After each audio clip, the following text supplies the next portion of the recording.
Muy buenos días, pueblo de Dios. Que el Señor bendiga abundantemente a todos.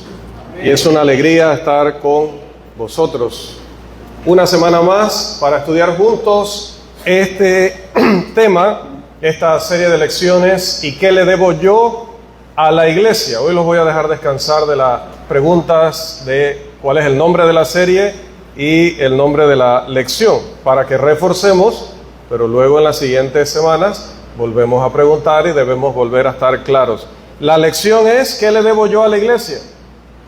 En una ocasión le dice alguien: ¿y qué tengo yo que ver contigo? ¿O qué tiene él que ver contigo?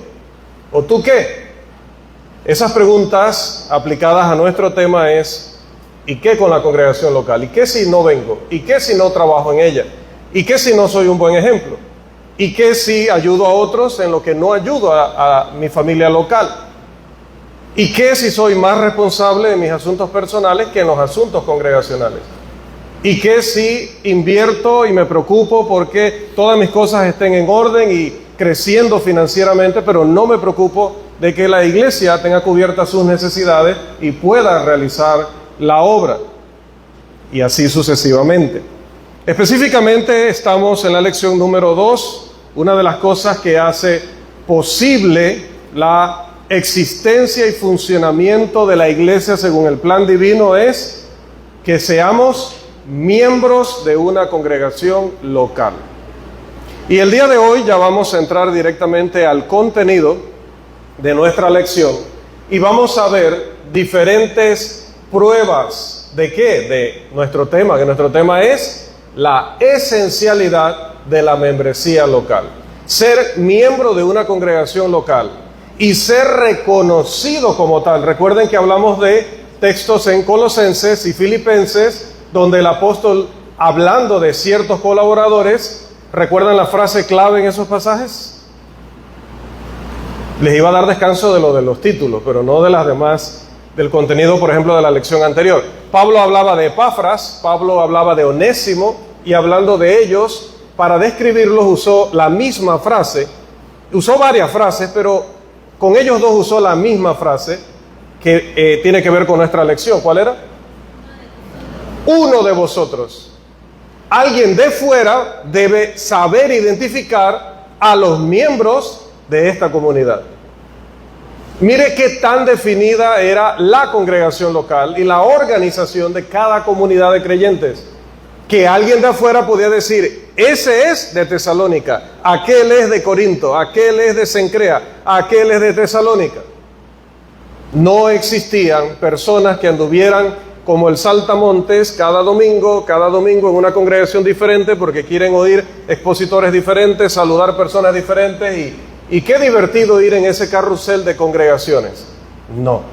En las congregaciones del primer siglo había una organización local con una membresía local, miembros que trabajaban para su congregación local y también colaboraban con otras congregaciones, porque ciertamente somos una sola familia a nivel universal, pero nuestros deberes están principal y primordialmente en la congregación local.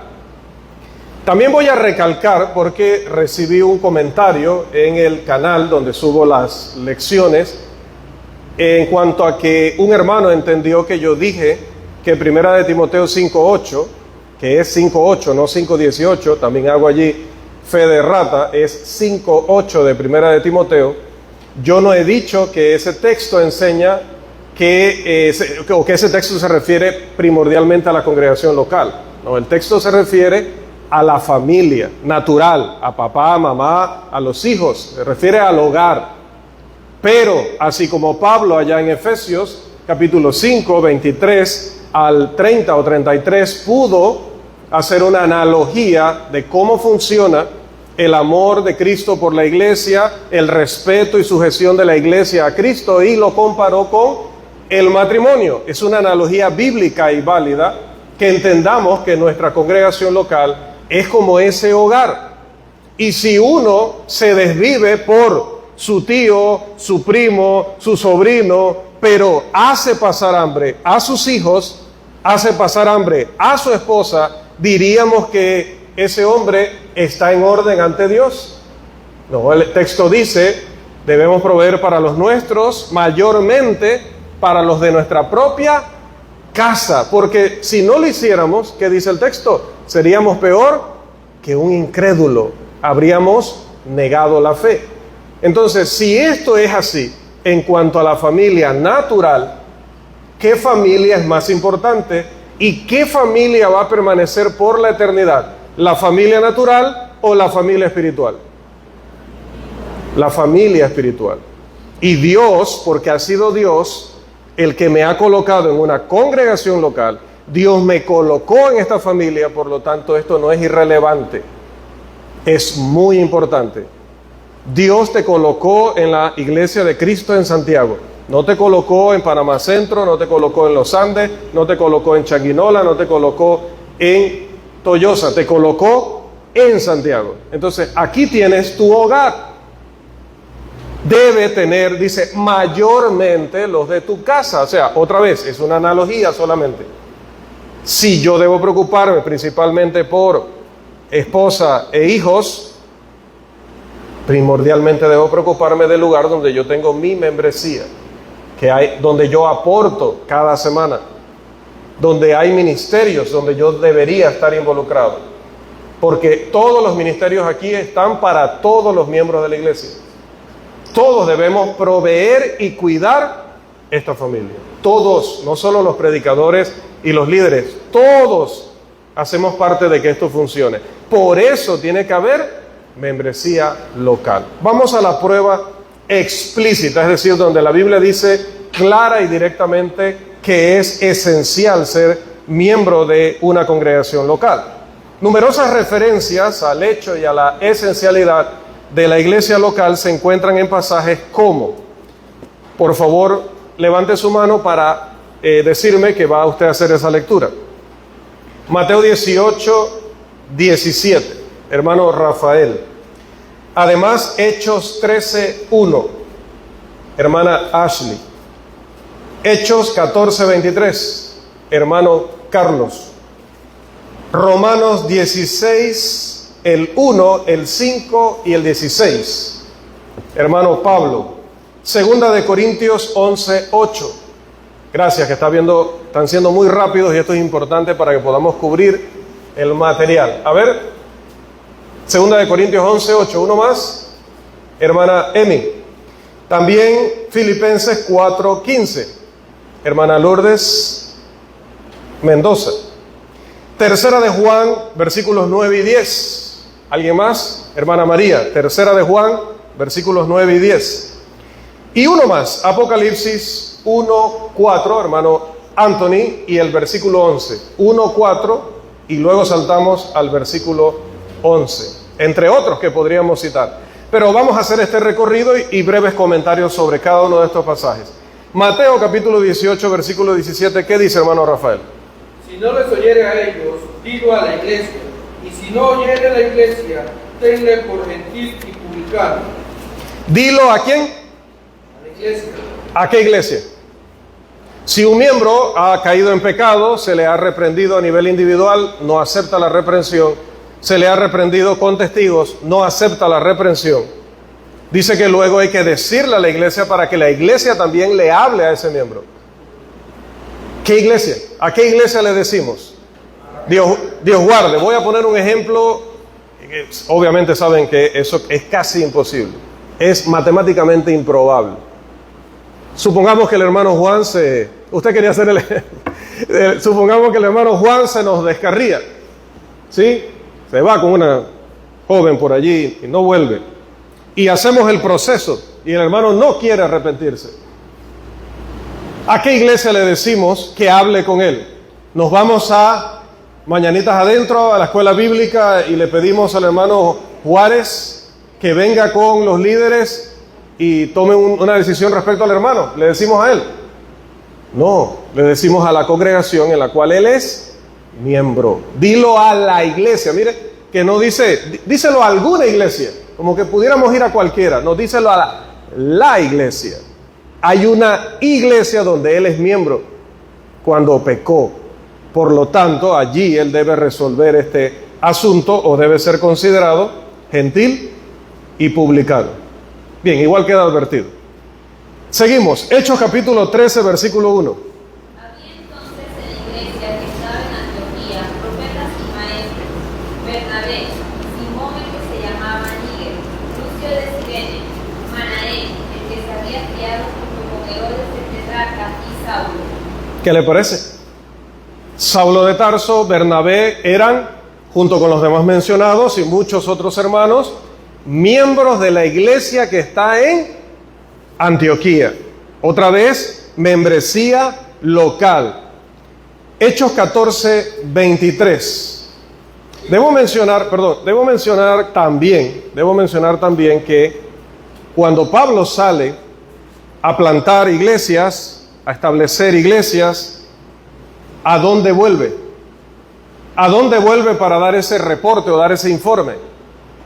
A Antioquía. Y era apóstol, pero volvió a Antioquía. Tenemos un deber y una pertenencia hacia la congregación local. Vamos al 14:23, ahora sí, hermano Carlos, por favor.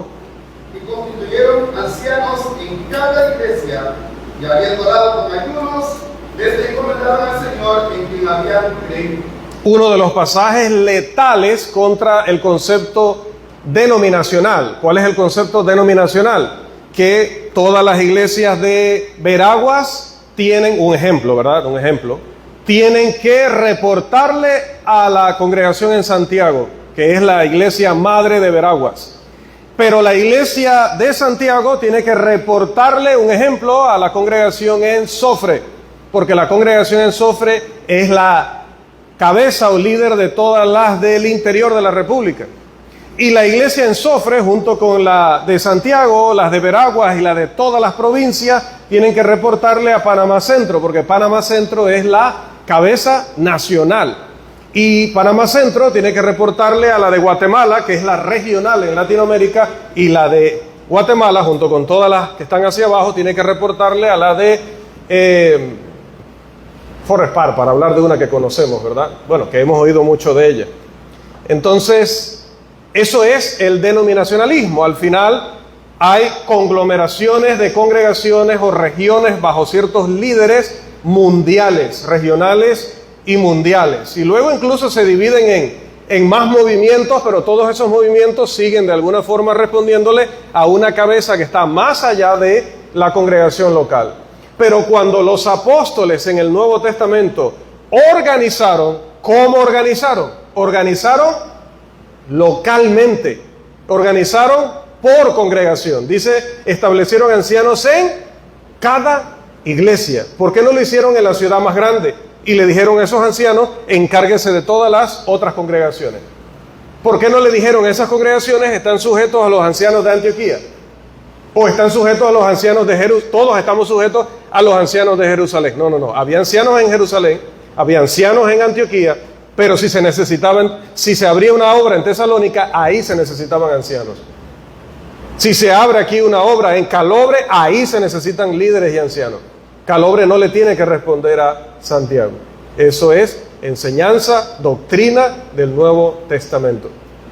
Tan importante es. Pero, ¿para qué vas a poner ancianos, que son supervisores espirituales, si no hay qué? ¿Cuál es nuestro tema? Si no hay miembros a quienes supervisar. Ellos son responsables en cada congregación local. Por ende, tiene que haber miembros en cada congregación local. ¿Nota? Si nosotros pudiéramos ser miembros de todas las congregaciones, Dios solo pondría ancianos en Panamá, en la capital. Porque ellos se encargarían de supervisar a todas las iglesias, porque yo me la pasaría de congregación en congregación. Pero note que colocaron a los supervisores, obispos, a los supervisores los colocaron en cada iglesia. Por lo tanto, la supervisión se lleva por congregación. Por lo tanto, si hay supervisores, y los hay en cada congregación local, ¿qué nos está enseñando la Escritura? Tiene que haber miembros locales. Su obligación, su trabajo principalmente en la congregación local. Romanos, hermano Pablo, 16, 1, 5 y el 16, por favor.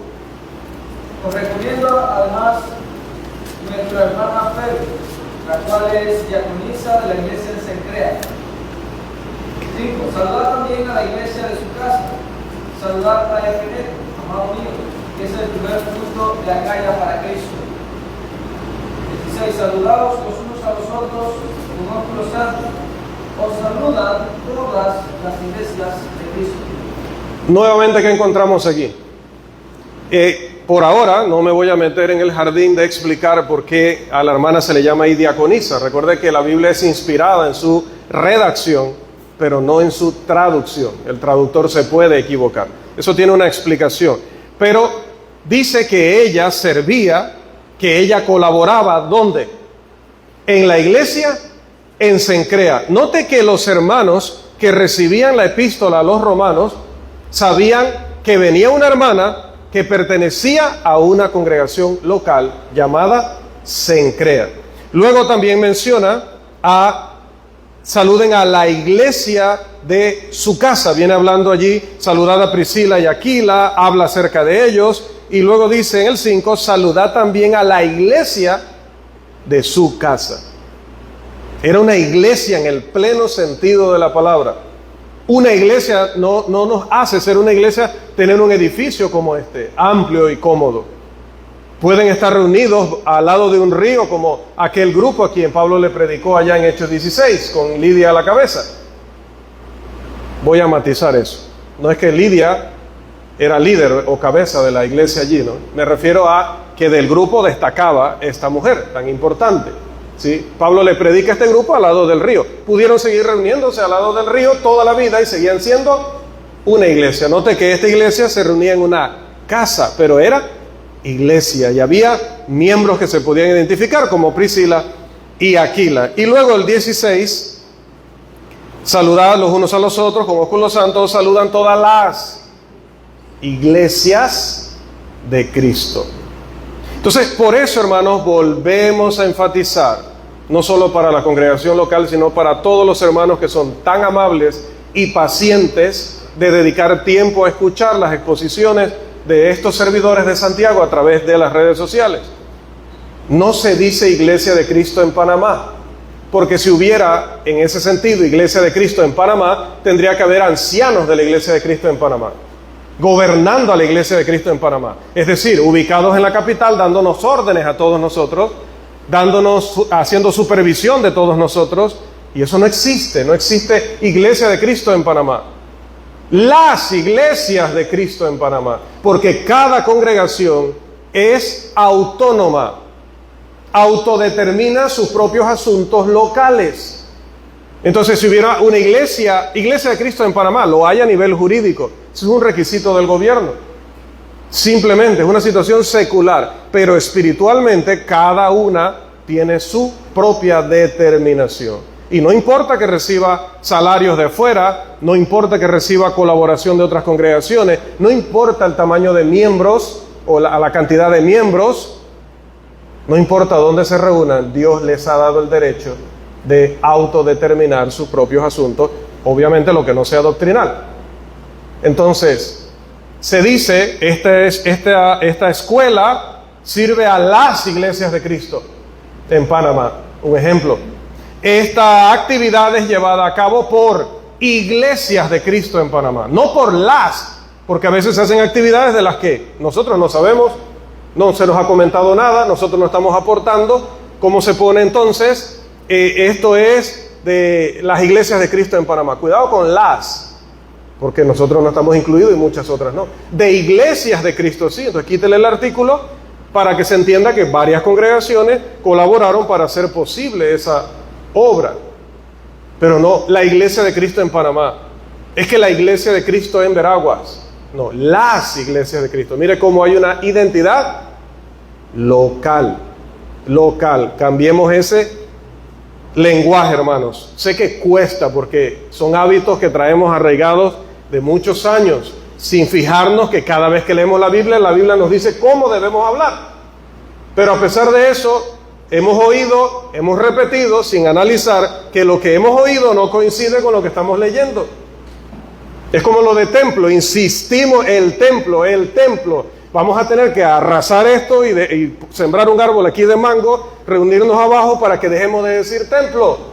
Esto no es templo, se lo podemos vender a un chino. El templo es la iglesia, los miembros locales. Nosotros somos la iglesia. Dios ya no quiere templos hechos por manos de hombre. El templo lo ha hecho Él mismo. Él nos hizo. Él nos hizo. Física y espiritualmente, Él nos hizo. Amén. Amén. Pensé que no estábamos de acuerdo, ya me estaba preocupando. Bien, seguimos. 2 Corintios 11:8, por favor. He despojado a otras iglesias, recibiendo salario para serviros a vosotros. Hace un tiempo hablaba con un colega que estudió conmigo en aquellos años en la EVA, que no les voy a decir qué año me gradué, pero para mi tristeza, recuerdo que para ese tiempo, hace muchos años atrás, estaba trabajando secularmente y le decía al hermano que me interesaría volver al ministerio, pero no tenía una iglesia que pudiera pagar mi salario, ni tampoco conocía a alguien que pudiera ayudar. Que si él conocía a alguien, ¿no? Siempre se hace estas peticiones o consultas. Y la respuesta del hermano fue: bueno, hermano, nosotros ya no estamos participando en ese modelo porque ese modelo viola la autonomía de las iglesias. Dile a tu congregación local que deben meterse la mano al bolsillo, ponerse la mano al corazón, meterse la mano al bolsillo y pagarte, porque si nosotros te pagamos estaríamos violando tu autonomía, la autonomía local de ustedes. Y me acordé de 2 Corintios 8. Pablo dice: recibí salario. Ahí lo dice de una manera diferente por el contexto en el que tampoco nos vamos a meter hoy, ¿no? Despojé, como si les hubiera quitado a la fuerza, ¿no? Pero tiene un contexto del por qué usa despojé. Pero el punto es: recibí salario, ¿de dónde? De otras iglesias para serviros a vosotros. Entonces, ¿es antibíblico que un hermano reciba salario de otro lugar para servir en una comunidad diferente? No. El apóstol Pablo lo recibió. Pero note que es lo que queremos enfatizar: había varias iglesias locales aportando para que el apóstol pudiera llevar a cabo esa labor en otra congregación local. Y eso no violaba la autonomía local. Filipenses 4:15, por favor. Sabéis también vosotros, oh filipenses, que al principio de la predicación del Evangelio, cuando partí de Macedonia, ninguna iglesia participó conmigo en razón de dar y recibir, sino vosotros solos. Amén. Aquí tenemos nuevamente el modelo. Pablo estaba trabajando en Tesalónica, pero recibía dádivas, recibía apoyo financiero de Filipos. Y dice: en ese caso, no recibí de otras, sino de ustedes solos. En 2 Corintios eran varias congregaciones ayudando a un obrero en otra congregación. En este caso es una congregación ayudando a ese mismo obrero en otra congregación. Pero nuevamente se sigue enfatizando la individualidad de cada iglesia. Hermana María, por favor, 3 de Juan, versículos 9 y 10. Yo he escrito a la iglesia, pero Diótrefes, al cual le gusta tener el primer lugar entre ellos, no nos recibe. Por esta causa si yo fuere, recordaré la obra que hacen, baloteando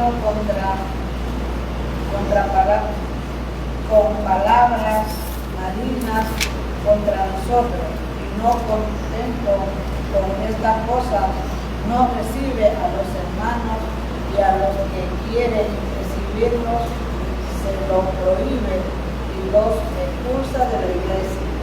Note, he escrito ¿a dónde? A la iglesia. A la iglesia de donde era miembro, alguien que menciona allí por nombre, Diótrefes. Diótrefes. Dicho sea de paso, hermanos, era serio portarse mal en el primer siglo, porque podías aparecer en la Biblia y durante 2000, 3000, 5000 años, aunque te arrepintieras y te perdonaran, pues ya apareciste ahí. ¿Qué cosa? ¿Qué cosa? Por eso es que Juan, hermanos, nunca se me olvida que el hermano que está predicando sobre Juan Vienen los otros evangelistas diciendo, y entre los apóstoles dijeron, ¿para qué se gastó tanto en ese perfume para ungir al Señor? Eso se hubiera usado con los pobres. Dijo lo mismo Mateo, dijo lo mismo Marcos, dijo lo mismo Lucas. Pero dice Juan, si dejo eso así, en el futuro la hermana Lourdes va a creer que yo también estuve involucrado. No. Específicamente el que dijo eso fue Judas Iscariote, porque era un ladrón. Encima agrega, ¿verdad? Porque era un ladrón. Entonces, esto pasa en los textos del Nuevo Testamento, ¿verdad? Solo algo curioso. Lo mismo, Diótrefes es mencionado de manera específica como alguien que se había rebelado contra los apóstoles, y por eso el apóstol escribe ¿a quién? A la iglesia. Y luego este señor no quería leer esa carta, no quería seguir esas instrucciones, y a quien quisiera hacerlo, dice que hacía, los expulsaba ¿de dónde? De la iglesia. ¿De cuál? De la iglesia de la que él era miembro, y de la iglesia de la que eran miembros aquellos a quienes Juan les está escribiendo. Sigue enfatizando de manera explícita la escritura la importancia de la membresía local. Apocalipsis, para finalizar, hermano Anthony, 1:4 y luego saltamos hasta el 11, por favor.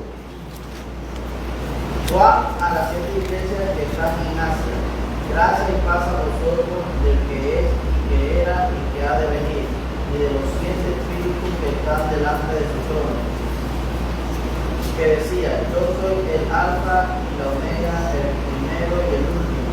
Escribe en un libro lo que ves y envíalo a las 7 iglesias que están en Asia, a Éfeso, Esmirna, Pérgamo, Tiatira, Sardis, Filadelfia y Laodicea. Gracias, hermano. Nuevamente, había congregaciones locales con membresía que tenían en algunas ocasiones, en la mayoría, serios problemas que el Señor Jesús va a señalar directamente, y también virtudes, obras buenas que el Señor también va a destacar. Pero note que nuevamente se mencionan congregaciones locales, y este capítulo es, bueno, todos los capítulos de la Biblia son maravillosos, pero me refiero a el propósito de nuestra lección y de nuestra serie de lecciones. Es maravilloso para lo que estamos estudiando. ¿Por qué? Porque este capítulo nos dice que Jesús supervisa a cada congregación local y lo que hace cada miembro. De hecho, en estas cartas, que obviamente no vamos a entrar en ellas en esta ocasión, no está dentro del alcance de nuestro estudio, pero usted sabe, porque ha leído la Biblia durante tantos años, que ahí menciona a Antipas, menciona a Jezabel, sea que en ese momento esté siendo de manera figurativa o literal que alguien llevara ese nombre. Dificulto que alguien le hubiera puesto ese nombre, porque la gente hoy no le quiere poner Judas a la gente, ¿no? Pero no sé si se llamaba Jezabel, pero era una mujer en particular. Antipas era alguien en particular. Y note que el Señor evaluó a cada congregación local. No decía, estoy analizando la iglesia en Asia Menor, que era esa región o provincia como le llamaban en aquel tiempo. Él no dijo, estoy analizando a la región, mándale esto a la región. No, mándale esto a las iglesias, y las mencionó específicamente por nombre. Y cuando el Señor tenía algo que reclamar, no dijo, escríbele a los ancianos de la iglesia en Éfeso, que era probablemente la ciudad más importante de esa zona. Era la ciudad más importante, pero los problemas en la Odisea no los resolvía Éfeso. Tenía que resolverlos la Odisea.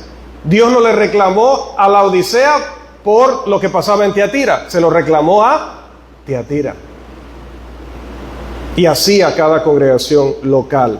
Por eso es esencial que tengamos nuestra membresía, porque el Señor está evaluando por congregación local según su membresía. Hermanos, si no continuáramos el desarrollo de este tema, porque en cualquier momento uno puede pasar a mejor vida, ir al Señor, que es muchísimo mejor que estar aquí, o por cualquier otro motivo que no pudiéramos continuar, creo que esto sirve como prueba de facto que las iglesias locales son una parte integral del plan de Dios.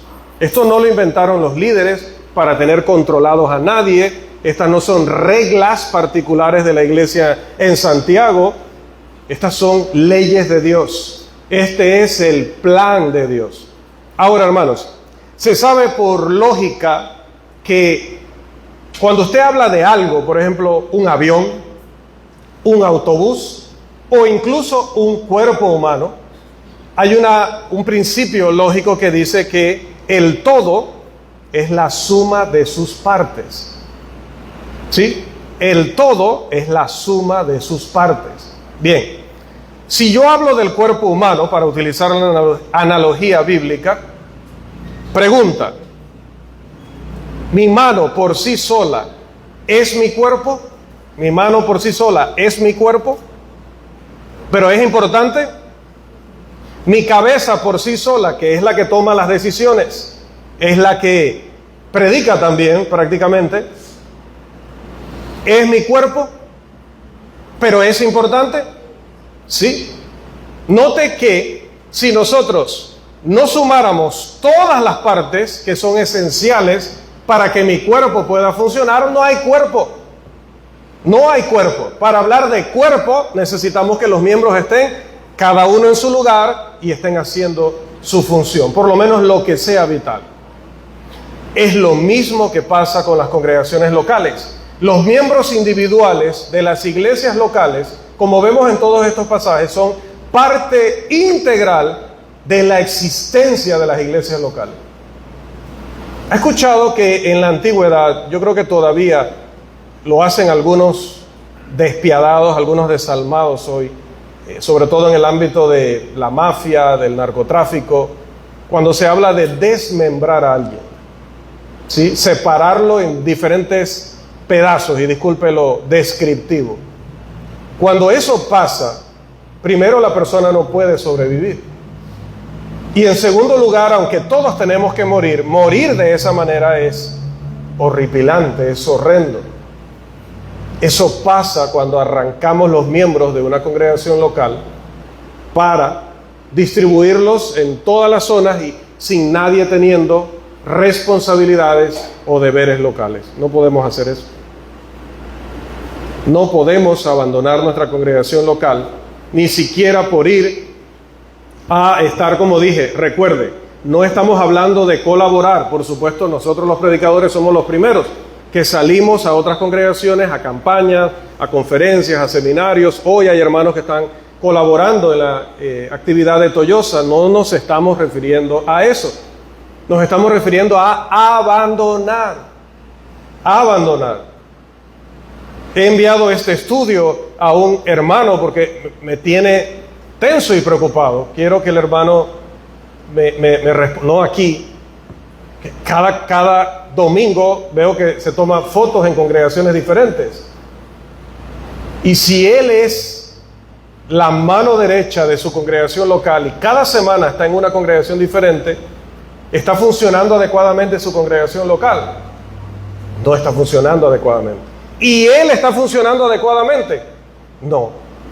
Porque yo no necesito 3 manos. A veces decimos, tenemos un dicho así: pues quisiera tener 4 manos. Pero en realidad, si Dios le ayudara a que usted tuviera 4 manos, se andaría quejando. Que qué feo. ¿Cierto? O sea, ahora soy un mutante. Bueno, hermanos, las otras congregaciones no necesitan tener 4 manos. Con 2 manos cumplen el plan de Dios. Pero la congregación en Santiago no puede quedarse sin una mano. Necesita sus 2 manos. ¿Comprende la analogía? Lo importante que es cuidar la membresía en cada congregación local. Los miembros individuales, repito, son esenciales como una parte integral de la existencia de las iglesias locales. Sin los miembros locales no hay iglesia en esa comunidad. Pero voy más allá. Entonces, las iglesias locales, como hemos aprendido a través de todos estos pasajes, son una parte integral, esencial, relevante del plan de Dios. Del plan de Dios. Entonces, ¿cuál es la suma de todo esto? Note, por favor, presta atención. Ya no siga leyendo Apocalipsis porque se ha puesto usted a leer si de verdad aparecen nombres particulares allí en las 7 iglesias. Ahora presta atención acá porque ya cerramos. Los miembros son parte esencial de la existencia de las iglesias locales. ¿Eso dice la Biblia? Por lo menos el hermano Carlos está de acuerdo. Que los miembros son esenciales para la existencia de las congregaciones locales. ¿Lo dice la Biblia? Ahora, las iglesias locales, vimos que son parte esencial del plan de Dios. ¿Vimos eso en la Biblia? Sí. Entonces, ¿cuál es la conclusión? Los miembros individuales, como partes integrales de las iglesias locales, son parte del plan de Dios. Parte del plan de Dios. Parte del plan de Dios es que exista una iglesia en cada comunidad, alrededor del mundo. Es para que exista, necesitan miembros. Para que existan esos miembros, necesitamos entender que esto es mandamiento de Dios. Dijo el apóstol Pablo en 1 Corintios 14:37, si alguno se cree profeta o espiritual, reconozca que lo que escribo son mandamientos del Señor. Reconocemos la esencialidad de la membresía local como un mandamiento de Dios y nos sujetamos al plan de Dios. Que el Señor nos siga bendiciendo.